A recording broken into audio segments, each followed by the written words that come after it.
Grabe ah. Sarap.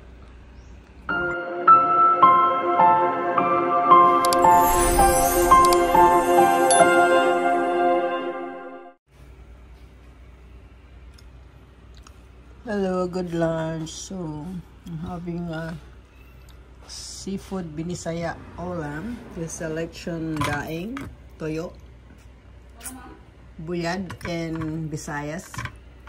I'm vlogging. And my sili. Grabe, sarap. This is my mukbang lunch with my puso ng saging, ginisa. Sarap. The fish. Grabe, fish. Sarap yan. This fish called boras in Mindanao, and in Tagalog we call this kitong. Diba? How about in Cebuano? I don't know. Ang singalan ano sa Cebuano. Mga ito guys. Marami tayo akong ulam eh. Sarap. With this, talbots ng kamote. Grabe, sarap oh.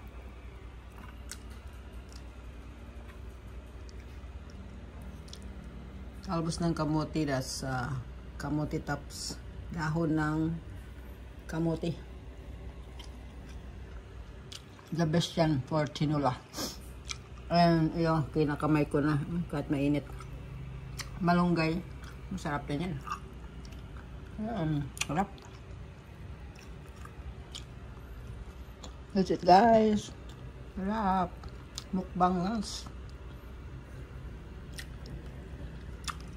My native food from Siargao. As in sobrang sarap.